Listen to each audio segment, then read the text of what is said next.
last week at the UMJC conference, which I had a great time at, I was sitting there talking with Rabbi Skobek with a Jewish person who believes in Jesus, and he was completely, you know, what's the word even? He couldn't believe that it was so difficult for myself and Rabbi Skobek to just accept Jesus as the Jewish Messiah. And his argument was, in essence, what do you have to lose?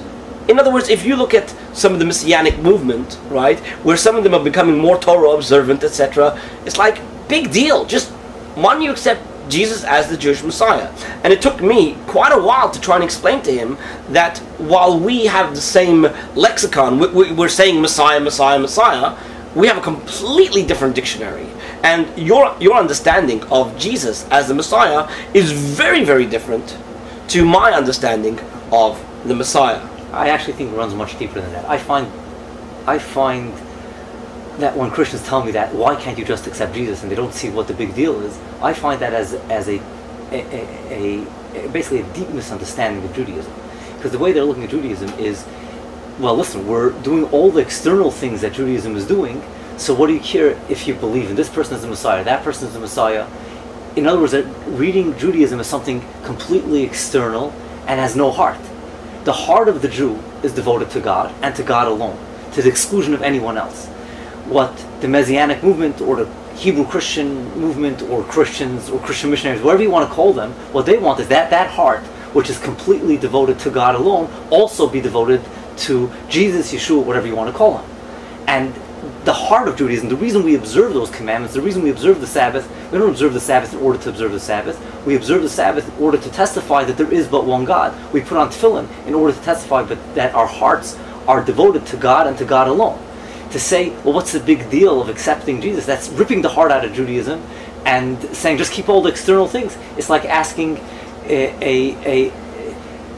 saying, you have a marriage, you have two people that are married, and you say, what's the big deal of entering into a relationship with another person? You'll still tell the wife, you'll still cook for your husband, you'll tell the husband, you'll still give your wife support, etc., etc. So have a relationship with another person. You miss the whole idea of marriage.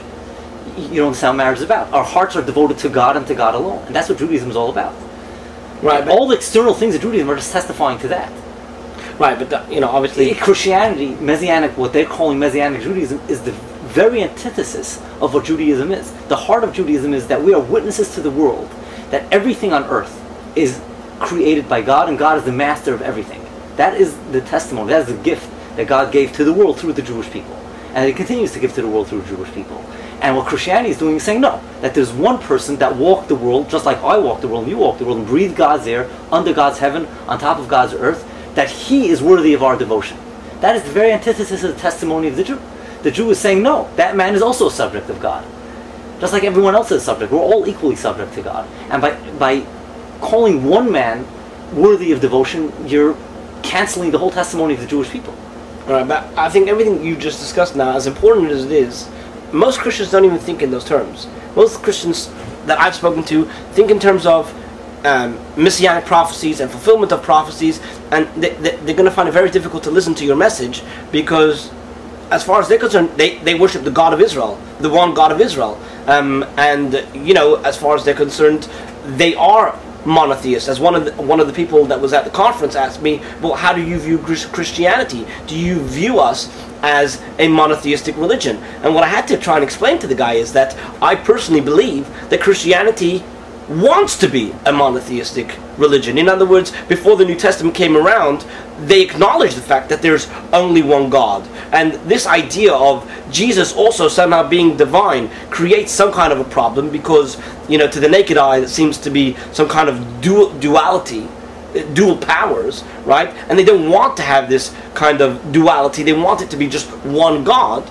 right? So I said to him, yes, I do believe you guys want to be monotheistic, but as far as Judaism is concerned, or more specifically as far as I'm concerned, because once you open up to Judaism, they're going to quote from every liberal Jewish scholar and start saying, well, who knows what. But as far as I'm concerned, as an observant Jew, worshipping anything, even as a representation of God, that's considered idolatry, and that is considered something that God is really against. And as Rabbi Aryeh Kaplan once put it, what does the Jew have to lose by accepting Yeshua, accepting Jesus? Everything. They're in the eternity. Everything. You lose everything. And therefore, this is not just a question of messianic prophecies and did he fulfill it or didn't he fulfill it. This is a question of the heart of the Jew. So, I agree with you. I don't even like the question, what do you have to lose? Is if the question is about you. Is in other words, what's in it for me? Is it something I'm going to gain or I'm going to lose? That's not the issue over here. There's a covenant. The Jewish people stand in a covenantal relationship with the God of Israel. God appointed them. God said, listen, I have a job for you guys. And you have to carry a certain torch of truth throughout the history of humanity. And all the Messianic prophets, in the book of Isaiah, it says, when God will ultimately appear in his power, then the Jewish people will say, will be vindicated. This is the God that we hoped for. This is the God that we were loyal to all through our history. In Psalm 44, it says, God, the Jewish people address God and they say, we didn't spread our hands to a foreign God. This is our relationship with God. By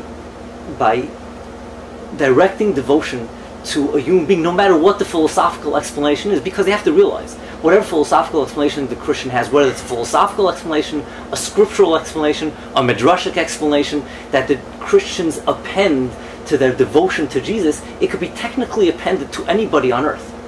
You could take that, whatever theory it is, triune God, well, it could be appended to Jesus' neighbor just as well as it could be appended to Jesus. You could append it to anybody. The point is that the Jewish people are devoted to God and to God alone, the creator of heaven and earth. And by directing devotion to Jesus, they're violating the deepest violation of their relationship with God. So I want to touch on something else that you just mentioned a minute ago, and that is the idea that it's not about you, it's about God. And I think this touches upon another issue that came up quite often at the conference. That was an issue of the observance of the commandments. And so often I was like confused, like people were talking to me as if the whole idea of keeping the commandments is in order to obtain my salvation. In other words, you know, if you keep the commandments, then that will be your righteousness. But if you fail, then you won't. And the question is kind of like, well, why are you even trying? Because you can't be perfect. And I tried to explain to these people that my observance of the commandments has got nothing to do with salvation. My observance of the commandments is because, as you said, it's a relationship. And if this is what God wants from me, if I'm in the mood, if I'm not in the mood, if I'm feeling like it, if I feel there's any worthiness in it, it's completely irrelevant. This is all about, this is what God wants, so that's what I do. It's the end of the story. I mean, there's a relationship. And I mentioned to somebody a discussion I had with a Christian. This Christian wasn't Jewish. He was speaking to me one day and he says to me, Rabbi, I've stopped praying. I don't pray to God anymore. And I said, well, why don't you pray to God? He says, because it started to become routine, right? I'm just like getting up in the morning and making breakfast and asking God for my list of things, and that was it. And I felt it was too routine, so I just decided to stop. And what I had to explain to him is that you have to understand that if there's just a one-sided relationship, then yeah, fine, you're not in the mood, then that's the end of the story. But there's two sides to the relationship, right? And therefore, I may not be in the mood of telling my wife I love you. I might not be in the mood. But who says she doesn't want to hear it just because I'm not in the mood? And the same thing is with God. God wants to hear our prayers. So the fact that you're not in the mood, therefore what? And the fact that you feel that you're a sinner, right? And therefore you fall short of the glory of God. Therefore what? God still asks you to keep Shabbos. So you got to keep Shabbos. Not because you're going to be saved, you're not going to be saved, because you're righteous, you're not righteous. It's because this is what God wants me to do, and that's why I do it.